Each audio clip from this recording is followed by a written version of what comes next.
Welcome to the Free Will Show. I'm one of your hosts, Taylor Sear. And I'm your other host, Matt Flummer. In the previous episode, we briefly discussed the problem of logical fatalism with John Martin Fisher. In this episode, we dive deeper into this problem. Our guest today is Alicia Finch. And as always, if you have any questions that you'd like us to address in our Q&A episode at the end of the season, feel free to get in touch with us via the website, thefreewillshow.com, or via social media. Enjoy. Thanks for listening. Well, I'm happy to introduce Alicia Finch. Alicia is Associate Professor of Philosophy at Northern Illinois University. She's published several articles and book chapters on the metaphysics of free will, including an excellent chapter on logical fatalism, which is the subject of this episode, in the Routledge Handbook of Free Will. And she's currently working on a book that explores the development of the notion of blameworthiness from Aristotle up to the present day. So thanks for being on the show with us, Alicia. Can you tell us and our audience a bit about yourself and your work and how you came to be interested in working on free will?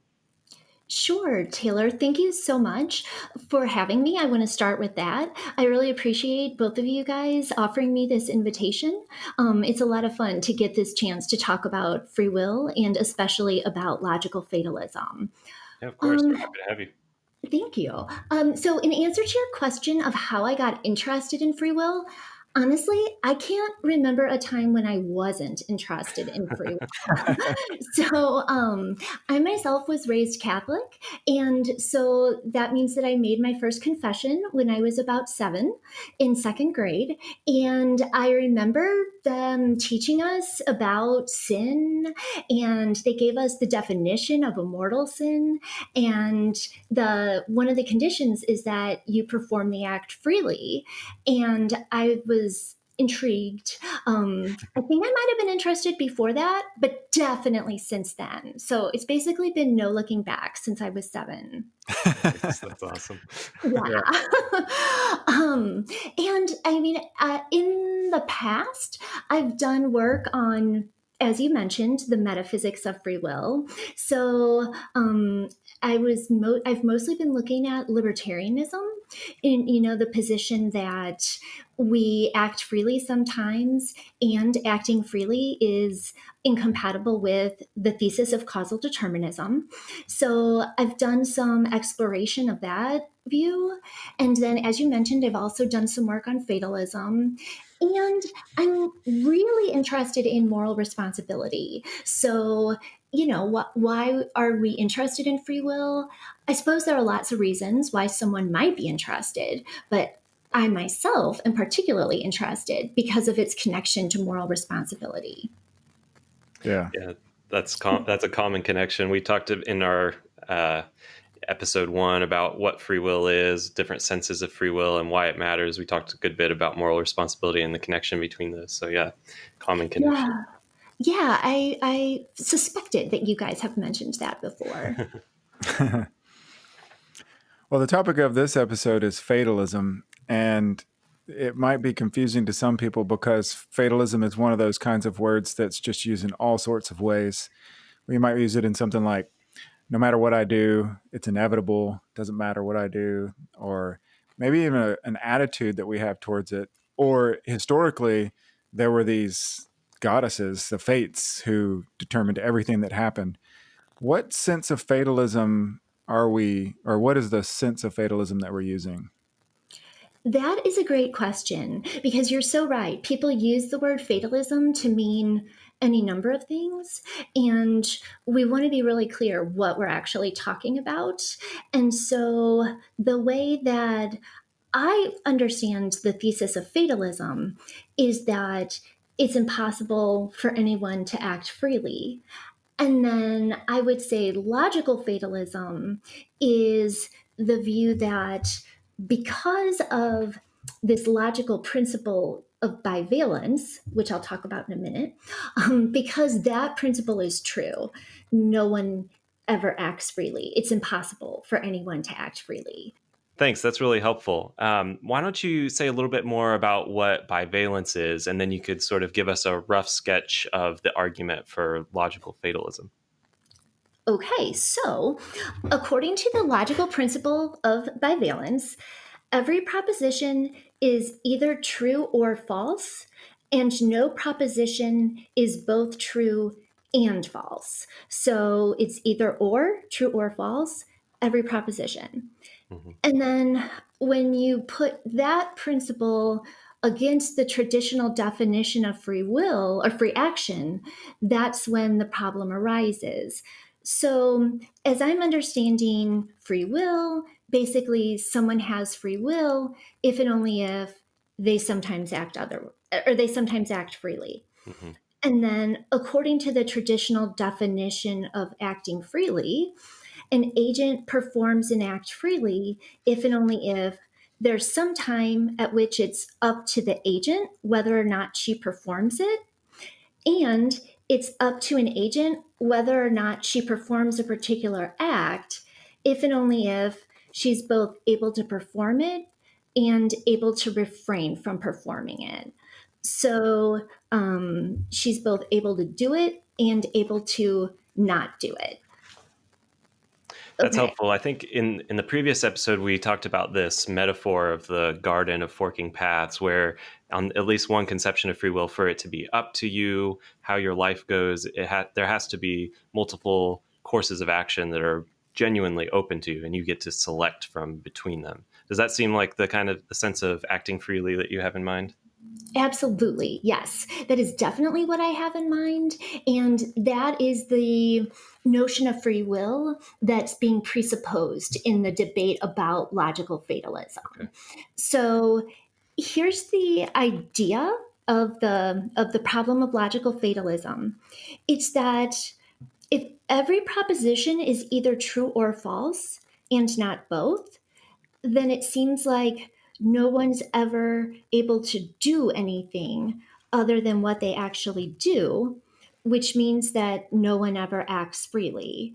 So the idea is that there seems to be a conflict between the principle of bivalence and free action, because if bivalence is true, then all the propositions about actions that I perform in the future are true, and if they're true, then how can I do anything that would make them false?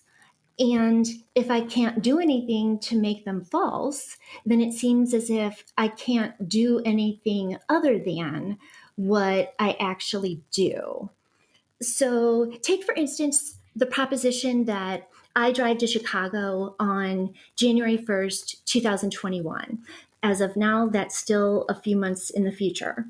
So, according to the principle of bivalence, this proposition is either true or false. That's just a logical principle. Let's suppose, for the sake of argument, that it's true. Well, if it's already true that I drive to Chicago on January 1st, 2021, it seems like I can't not drive to Chicago on January 1st, 2021. But if I can't not drive to Chicago on January 1st, 2021, then it seems like it's not really up to me whether I drive to Chicago on that particular day. It looks like I'm going to drive to Chicago and I'm not able to refrain from driving to Chicago. And of course, you could make the same argument whether it's false that I'm going to drive to Chicago. You could make it for any of the other actions that I'm going to perform. And you could do it for any actions that any agent whatsoever is ever going to perform. So that's why it starts to look like there's a tension here between the principle of bivalence and the possibility of free action. Yeah, that was very, very clear and helpful. Oh, good, good. Yeah. In our previous episode, we were talking with John Fisher a little bit about logical fatalism, and he referred to Aristotle's sea battle argument. So the way that you just explained the argument sounds a lot like the sea battle argument. Is this different than Aristotle's argument, or is it about the same thing? Well, I think that there's actually a bit of debate about that. Um, I think that some people think that it is about the same thing, but some people would say, oh, Aristotle was worried about something else. He was worried about whether it was necessary that there be a sea battle. He wasn't particularly worried about whether it's up to an agent, whether Mhm. there's a sea battle or not. He was just worried about, oh, is everything that happens something that happens necessarily? I myself am not exactly sure what Aristotle was up to, but it certainly seems as if he was somewhat concerned about the issue that we're interested in, because one Mhm. of his claims was, oh, if bivalence is true, then it looks as if we don't have any reason to deliberate or to take any trouble with our actions. And I don't know why he would have said that if he wasn't worried somewhat about free will. Right. Yeah. Yeah. So it seems like his argument maybe is even for a broader conclusion. It's not just that we don't have a choice about what we're going to do because it's already kind of set by these truth values, but everything is already set. Mm-hmm. Could that be a, That's a great way to put it. Yeah, I think that that's a great way to put it. That he's worried that everything is already said. And if everything is already said, oh, by the way, that means that all of our actions are already said. And then, by the way, it looks like there's no reason for us to deliberate. And he didn't want that. He didn't want that result. So yeah. he rejected bivalence. Well, it's been a few years since Aristotle was working on this. Is there an updated version of the argument, maybe one that gets a little bit more technical? I think so. I think that there is definitely a more precise way to lay out the argument, and I think that that's a real advantage of some of the developments that we've had with modal logic and working out the logic of various different modalities. I think that it's very helpful. So let's go ahead and start by thinking about how we can relate propositions to actions. um, why don't we go ahead and stipulate that for any action A performed by any agent S at any time T, there's a corresponding proposition. So let's say that there's a proposition P where P is just the proposition that S performs A at T. And if we're going to try to connect a discussion of propositions to a discussion of actions, we should be clear about how those are related. So that's my suggestion for what we stipulate to. Um, let's also suppose, for the sake of argument, that there's some time T star such that it's up to S at T star whether S performs A at T. Now, I think it's clear that if it's still up to S at T star, whether S performs A at T, then T star must be earlier than T, unless we've got a strange time travel scenario. But setting aside time travel scenarios, it looks like we're going to want to talk about the time at which it's up to an agent, whether she performs an action, and then the time at which she performs the action. And we're going to want to say that the one time is earlier than the other. Okay, so let's figure on those two times, T star and T. T star up to time, T can be the time of the action. And then let's suppose that it's up to S at time T star whether S performs A at T, if and only if it's up to S at T star whether P is true. And then let's say it's not up to S at T star whether S performs A at T, if and only if it's not up to S at T star whether P is true. So that's going to be our way to try to connect the idea of it's being up to an agent, whether she does something, whether a proposition is true, and free action. Does that seem okay so far? That seems great. And maybe it will be helpful for listeners just to keep track of what all these variables stand for, to have an example in mind. So, P again is the proposition describing an agent's performing a certain action at a certain time. You want to stick with the example of driving to Chicago. What would the proposition be if we use that as our example? Um, Alicia drives to Chicago on January 1st, 2021. Okay, and so if T star is sometime earlier than January 1st, 2021, then for it to be up to Alicia whether this proposition about driving to Chicago is true, um, then it has to be up to Alicia at this earlier time whether that proposition is true. Is that right? Yes, that is Okay. exactly right. Okay, yeah, that should work as a good example.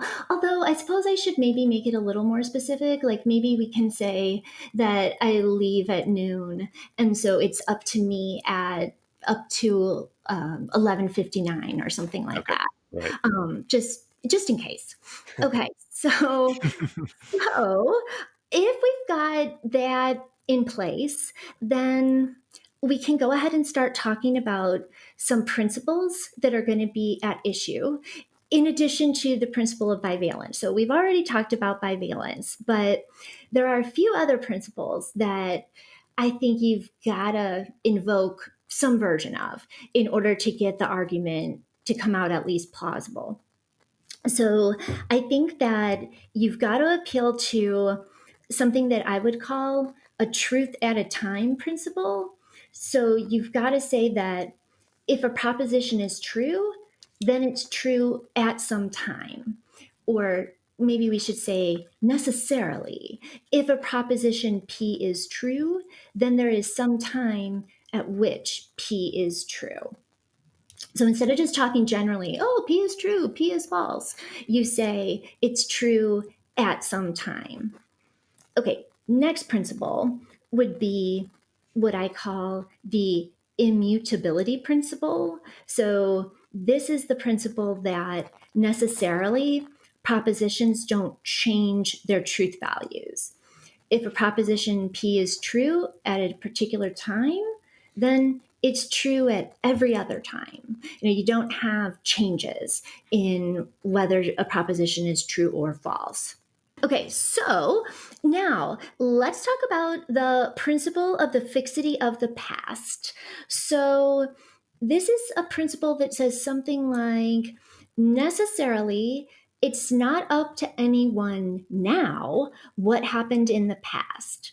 We could be a little more precise and say something like necessarily if a proposition P describes a state of affairs that obtained earlier than a particular time t, then it's not up to anyone at or after t whether p is true. I mean, the basic idea here is just supposed to be that, well, it's not up to me now what happened in the past. And it's not like it's gonna be up to me at any point in the future what happened in the past. And this seems to apply to all agents at all times. That's the basic idea here. Okay. And then the final principle is well, I mean, there are lots of different versions of it, and it goes by lots of different names, but I'll call it a transfer of necessity principle.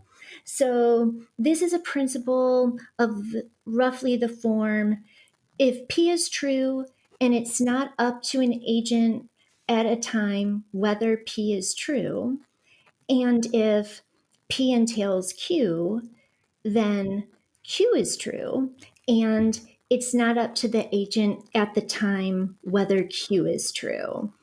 Now, this principle, I don't know if you've talked about it yet. Maybe it came up with talking to John Martin Fisher or in discussions about determinism and freedom, maybe.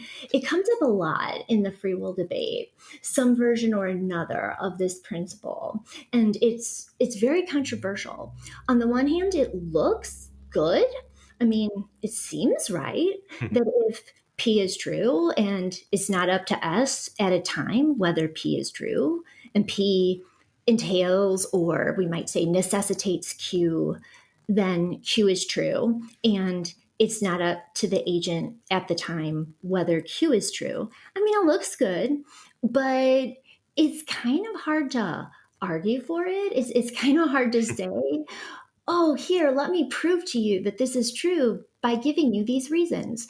It just looks good, but that's not a proof. So that one is always going to be controversial in, well, all kinds of debates about free will. So, okay, if we've got those principles plus our stipulations and our definitions and our good old bivalence, then we can finally get into the argument, which I'm going to try to talk through. Of course, I wish I had a whiteboard, but what are you going to do? So I'll try to narrate it.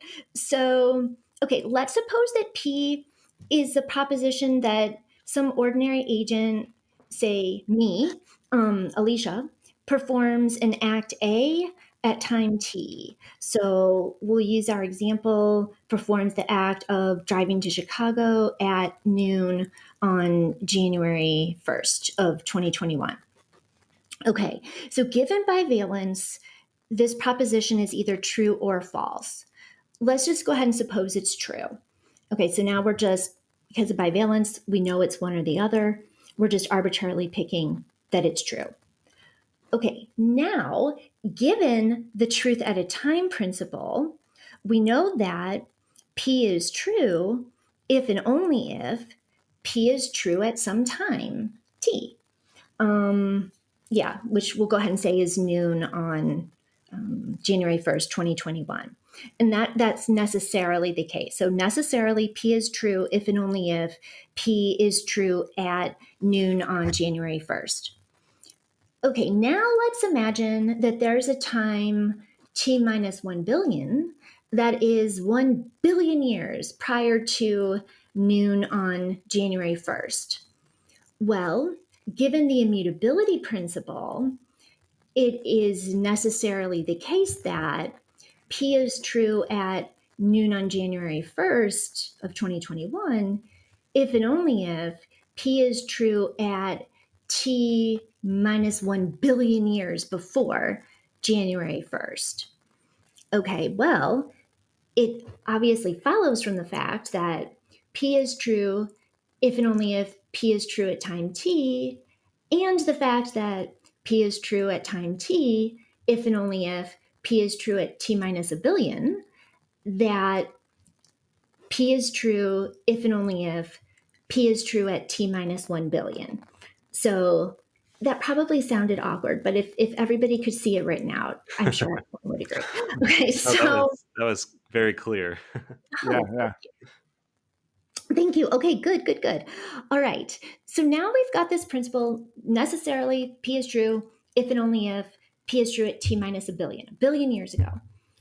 Okay, but now let's think about that principle of the fixity of the past, which says that at any given time, it's not up to anyone at that time what has already happened. So now let's look at T star, which is, what did we say that would be? 11:59 a.m. on January 1st, 2021. And if the principle of the fixity of the past is true, it's not up to me at T star 11:59 a.m. whether Alicia goes to Chicago on January 1st, 2021 is true at T minus a billion. So it was true back then at T minus a billion that I go to Chicago on January 1st, 2021 at noon. And it looks like it's not up to me, even 1 minute before that, what was true a billion years ago. How could it be up to me on January 1st at 11:59 what was true 1 billion years before that? So given that it doesn't look like it was up to me what was true a billion years ago, it looks like it's true at T minus a billion that I go to Chicago at noon on January 1st, and it's not up to me at 11:59 on January 1st whether I go to Chicago at noon. Okay, so now at this point, we've almost reached the conclusion. Let's consider that transfer of necessity principle, which says that if P is true and it's not up to a given agent at a given time, whether P, and if P entails Q, then Q is true and it's not up to the given agent at the given time, whether Q. Let's remember that principle. Let's add the premise that Alicia drives to Chicago at noon on January 1st is true at T minus a billion, and it's not up to Alicia at 11:59 whether Alicia drives to Chicago at noon on January 1st is true at T minus a billion. And now let's also add in that premise that P is true at T minus a billion if and only if P is true. In other words, Alicia drives to Chicago at noon on January 1st is true at T minus a billion if and only if Alicia drives to Chicago at noon on January 1st is true.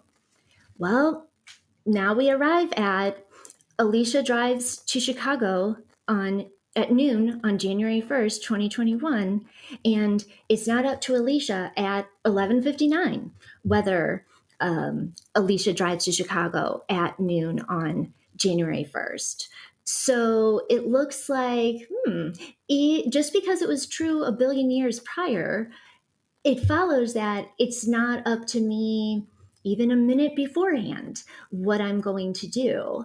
And it looks like it doesn't matter what time we pick, as long as for our T minus a billion time, as long as we pick 3 times that are such that they're arranged in earlier than later than relations. As long as we have 3 times, an earlier time, a middle time, and a later time, and as long as the agent's action occurs at the last time, as long as we're talking about an action that occurs at the latest time, it looks like we're going to run into this problem.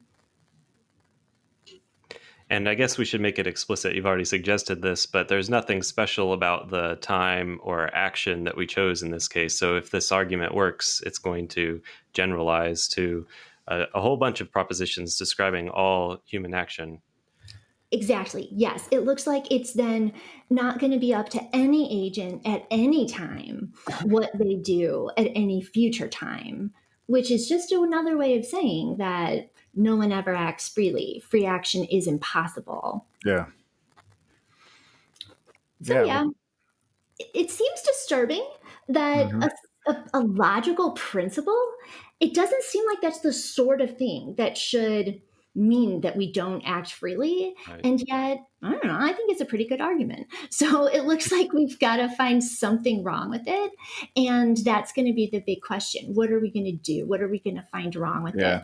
Or, do we just accept that we don't ever act freely?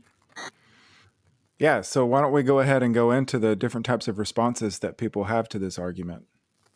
Okay, all right. Well, okay, so the first response in some ways might be kind of obvious at this point. I mentioned that transfer of necessity principle is controversial. Mm-hmm. So that's always an option. You can always deny the truth of that principle. If you deny the truth of that principle, you can just say, oh, the argument's invalid. Oh, just because I don't have a choice about what was true a billion years ago, and just because what was true a billion years ago entails that I'm going to do something in the future, that doesn't mean I don't have a choice about what I do in the future. That's fallacious reasoning. That doesn't follow. That's a great response. Oh, go ahead. I'm sorry. Yeah, are there counterexamples to this kind of principle that people have come up with?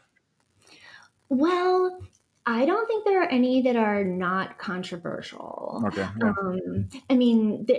I always tell my students that this is one of these principles that, sure, you can object to it with the counterexample, but then somebody's just going to tweak it and come up with another version of the principle.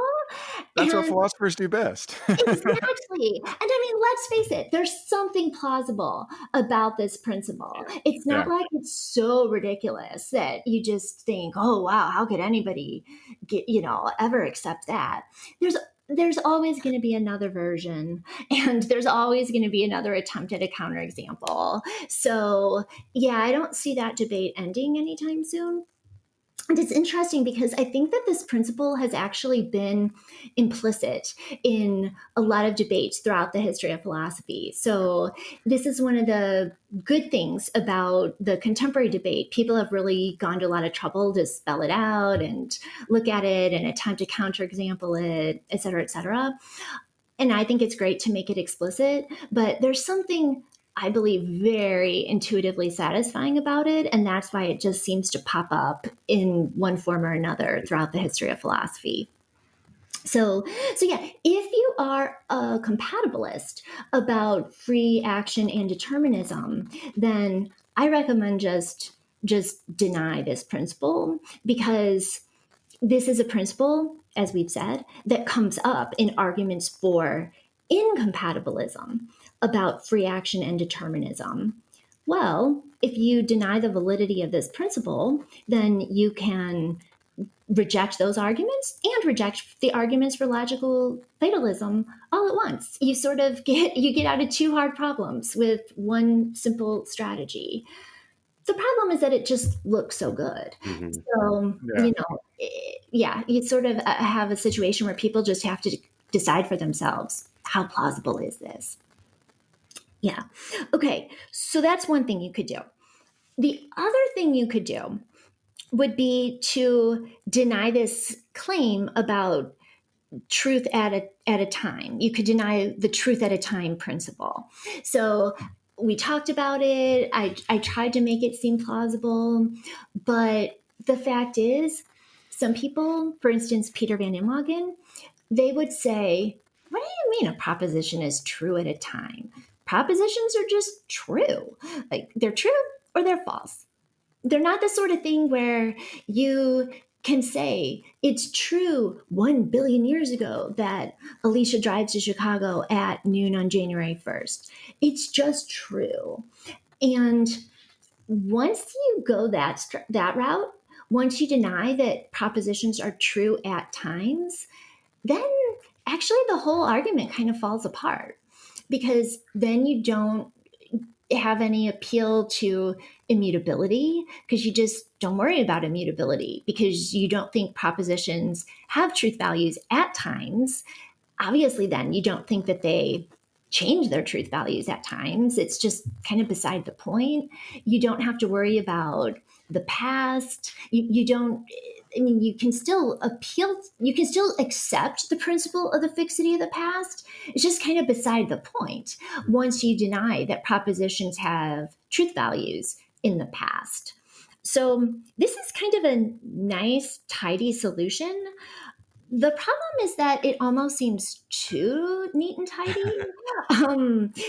It just seems a little too easy to some people, I think. Then again, as we said, it doesn't exactly seem right that a logical principle should be a threat to freedom. So maybe you would say, yeah, the reason why a logical principle couldn't be a threat to freedom is that only things that happen in time are threats to freedom. And logical principles are about propositions. Those aren't things that happen at times. They're just timelessly true or eternally true, or again, just true. Okay, so that's one response, to deny that propositions are true at times. But we don't have to go this route, right? Suppose that someone doesn't want to deny the truth at a time principle. Another way to respond is to refine the principle of the fixity of the past. We could call this the alchemist response. Could you explain this strategy? The alchemist strategy is named for the medieval philosopher William of Ockham, who lived from approximately 1287 to 1347. However, it's not clear to me that Occam himself would really be thrilled with the view that people now call Ockhamism. I'm not an Occamist scholar, and so I'm just not sure. But it seems to me that he might have had a different project in mind. For one thing, he was more concerned about theological fatalism. So he was worried about the fact that if God is inside time, then it seems as if God knows what I'm going to do before I do it. And if God knows what I'm going to do before I do it, well, then how can I do it freely? Now, there are a lot of interesting questions about the relationship between logical fatalism and theological fatalism. I know you're doing a separate episode on theological fatalism, though, so I Hmm. won't get into that in a lot of detail. I'll just note that if Occam's response works for that issue, it should work for the issue of logical fatalism. Some people think that the problems are equally challenging, that God's foreknowledge or God's knowledge of what we're going to do is no more of a threat to freedom than the principle of bivalence. Some people think that it's more of a threat. No one thinks that bivalence is more of a threat than God's knowledge of what we're going to do. So if he can use this to get out of that problem, which is arguably harder, he should be able to use it to get out of this problem, if that makes sense. So, okay, so so let's go ahead and look at what he had to say. The way that most people present it, he draws a distinction between hard facts and soft facts. So, hard facts are roughly facts about the past that are entirely about the past, whereas soft facts are roughly facts about the past that somehow depend on or involve or include events that take place at later times. They are, we might say, facts that are future directed. So, whether something is a soft fact or a hard fact is going to be something that could change at different times, or it could change across times. So, let's suppose that it was a soft fact yesterday that I have a conversation about logical fatalism with you today. Well, that I have a conversation about logical fatalism with you today, that's not a soft fact anymore. That's a hard fact now. So it was a soft fact yesterday, we might say, but it's a hard fact now. Yeah. So so the idea of these soft facts is that they are facts that entail things about the future. So now the alchemist wants to say that there's a very big difference between the principle of the fixity of the hard past and the principle of the fixity of the soft past. So when I told you about the principle of the fixity of the past, I didn't bother to distinguish, and I tried to be kind of sly and just say, "Oh yeah, of course it's not up to me what happened in the past. It's too late. It's not up to me." Well, if you're talking about hard facts, then that seems like a good way to talk about it. An alchemist would have no problem with the principle of the fixity of the hard past, because that is saying that, I mean, very literally, oh, yeah, events that happened in the past, stuff that has already happened, events that have already occurred. It's not up to us now whether those concrete events actually occurred. They'd be fine with that. But now, what about, it's having been true that I have a conversation about logical fatalism with you? Is that really something that, quote, happened in the past? Is that really a concrete event? That seems a little dubious to say that, oh, yeah, here's something that happened yesterday. It was true that tomorrow I'm going to have a conversation with you. That seems a bit suspicious. And this is where the alchemist comes in and says, yeah, if that's the kind of so-called past fact you're talking about, well, I'm not buying that. It's not up to me whether those past facts are true or whether those past events occurred. Those are dubious. Those aren't really past.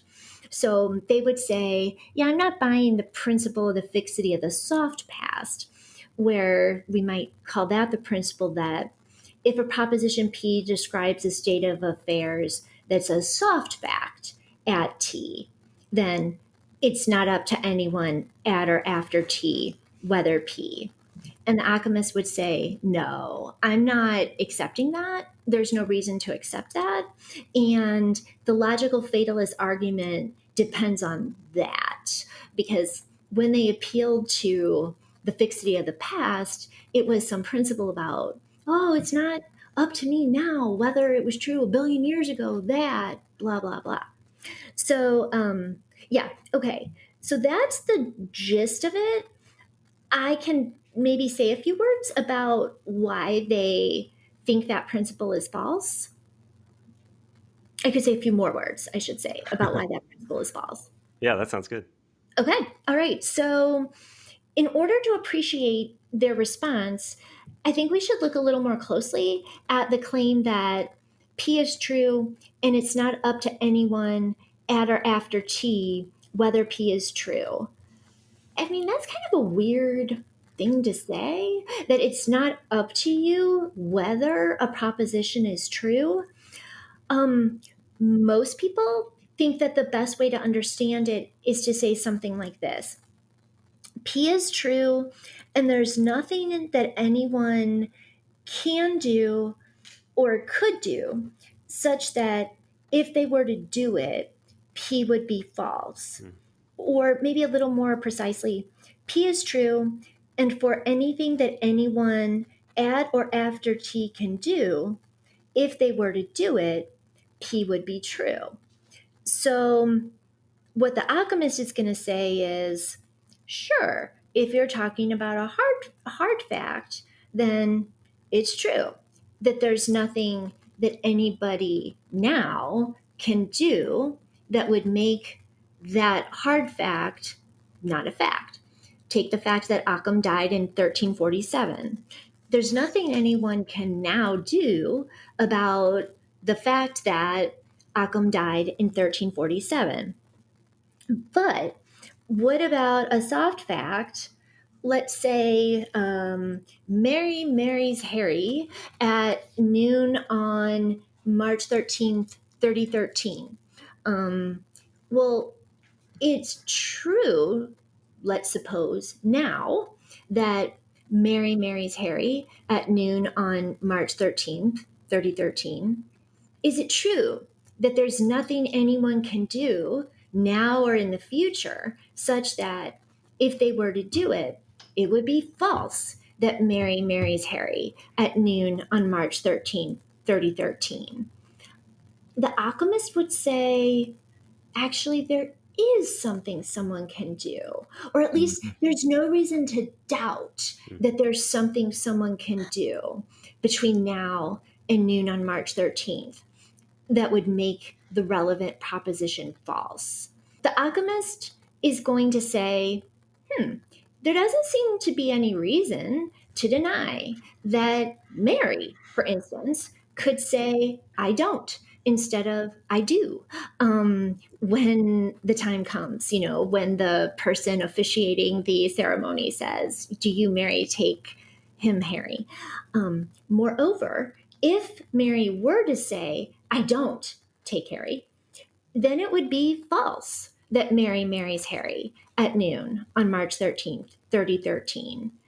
And since it seems that Mary can say, I don't, and since it seems that if she were to say, I don't, it would be false that Mary marries Harry at noon on March 13th, 3013, then there is something someone can do such that if they were to do it, the proposition that Mary marries Harry, blah, blah, blah, would be false. It seems like it is up to Mary whether that proposition is true, because it seems like there is something she can do such that if she were to do it, that proposition would be false. Now, we want to be clear here. The alchemist isn't saying that Mary can change the past or anything weird like that. The alchemist would say, oh, yeah, well, suppose that Mary were to say, I don't. Suppose that she doesn't marry Harry, and that means that it's false that Mary marries Harry at noon on the relevant day. Well, then, the alchemist says, it would have always been true that that proposition is false. The proposition that's actually true would have been false all along. So it's not something as strange as someone's changing the past. The idea is that what's true in the past depends on what Mary does at the later time in the future. The fact that that proposition is true, that depends on what Mary does Yeah. in 3013. It's not like, oh, yeah, what happens in 3013 depends on what was true way back when. It's the other way around. What makes it always true that that proposition is the case is what happens at the future time. Yeah, and then it seems that the argument loses some of its teeth. Like if it is up to me what I do. Exactly, exactly. Yeah, so then it seems like the real issue here is dependence. It's not the issue of, oh, what's true in the past or what's true in the future or timelessly or whatever. It seems like the real issue is, well, what comes first? The fact that the proposition is true, or whatever it is that makes that proposition true. And of Right. course, when I say what comes first, I don't mean what's earlier in time. I mean what's the order of dependence. That's super helpful. Thanks. I guess we're Okay. getting short on time, but maybe we could ask one more question. Are there any other main responses to the problem of logical fatalism that are worth mentioning here? Yes, there are. So I actually mentioned way back that Aristotle denies bivalence, and this brings us to another strategy, which is to deny the immutability principle. So some people would say, oh, actually, propositions can change their truth values. And so you could do that in one of two ways. You could do that by denying bivalence. And if you did that, you might say, actually, these propositions about the future, that you're going to drive to Chicago on January 1st, that Mary's going to marry Harry, propositions like that, they're not true now, and they're not false now. They just, well, you could say that they don't have any truth value at all. Some people go that route. Some people say, well, there's another truth value. There's truth and there's falsity and there's indeterminate. That's another truth value. Or I don't know. People go with different things: uncertain, meaningless. There are these different multivalent logics, which I'm not really into, but it's out there. It's an option. You can go that route. Another route you could go would be to go ahead and deny immutability, but just say that all of the relevant propositions about the future, all the propositions about actions that agents freely do, Mhm. say that those are false. Now, you might think that sounds odd because you might think, oh, wow, but I mean, suppose you do end up going to Chicago on January 1st, or suppose that Mary ends up marrying Harry, in 3013. Then isn't it kind of weird that you'd be saying that that's false? Mhm. And then also that it becomes true? Um, I actually thought of that when you were making the point about predictions. It Mhm. seems like, what would we do with predictions? Well, people who take this view would say, hey, look, I'm not saying that it's true that you will not drive to Chicago. I'm not saying it's true that Mary will not marry Harry. All I'm saying is that the future is open. And since the future's open, it is simply not true that you're going to drive to Chicago or that Mary is going to marry Harry. It's just not true yet.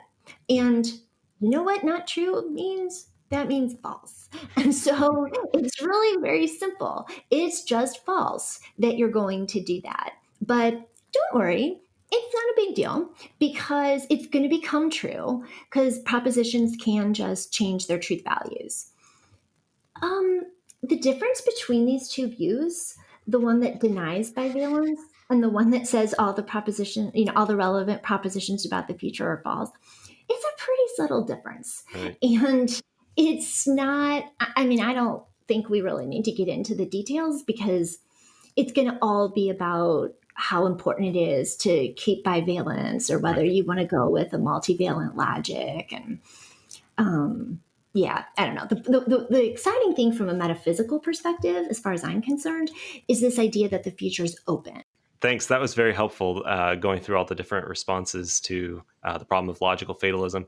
I've heard some people, and David Lewis, one of the greatest metaphysicians of the last century, says in his famous paper, Paradoxes of Time Travel, that fatalists employ a kind of trickery. I know a lot of people aren't moved by this kind of argument. I wonder, how strong do you take the argument for logical fatalism to be?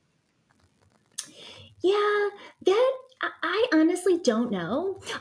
Which is, I know that seems kind of a little bit dubious that I'm trying to get out of it, but so the thing is, I actually am a theist, and so I believe that there is an essentially omniscient God who knows all of these truths, and so that problem seems so much harder, or it has so much more existential. Um, Resonance for me. And then when you start getting into questions about divine providence and divine determinism, those seem so much harder that I feel like, oh yeah, I've got to worry about those, and then I'll just get the logical fatalism one worked out. Like that'll just kind of be a bonus Right. if you can Yeah. deal with those harder ones. So that's part of why I don't really stress out about this argument in particular, because I've got other things to stress out about. But I guess I am somewhat sympathetic to what Lewis is saying. It seems like there ought to be some way to get out of this problem as long as you really are just talking about the truth values of propositions. Mhm. I think that when you start talking about the truth values of propositions, though, it doesn't take long before you start thinking, well, yes, but what makes those propositions true? Mhm. And once you start asking questions about what makes the propositions true, then I don't think it's as obvious that you're engaging in trickery. Mhm. Because then I think you are asking questions about what depends on what, Mhm. and you're asking questions about once you're asking questions about ontological dependence, what states of affairs are in place because of some other states of affairs. I don't think those are trickery type questions, Yeah. but David Lewis might. So I'm not sure.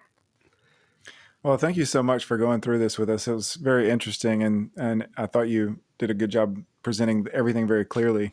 If Oh, thank you. listeners want to, you're welcome. If listeners want to engage more with your work and read some of the stuff that you've written on this, where can they go to find your writings? Well, they could check out my website, which is just Alicia Finch, all one word, .com. And I've got a few papers posted there, and I'll probably be posting more things now that we're doing all this teaching online. So I wouldn't be surprised if my website starts growing. So they could definitely check it out there. Great. We'll link your website in the show notes so interested listeners can go and read your work there. So Okay. thanks again for being on the show, and thanks to our listeners for listening in. For those of you who've gotten interested in the problem of divine foreknowledge and free will, theological fatalism, as Alicia mentioned here at the end, you'll want to tune in to our next episode, which will be an interview with Dr. Linda Zagzebski, the George Lynn Cross Research Professor and Kingfisher College Chair of the Philosophy, Religion, and Ethics at the University of Oklahoma, who has written a lot on theological fatalism. So stay tuned for that episode.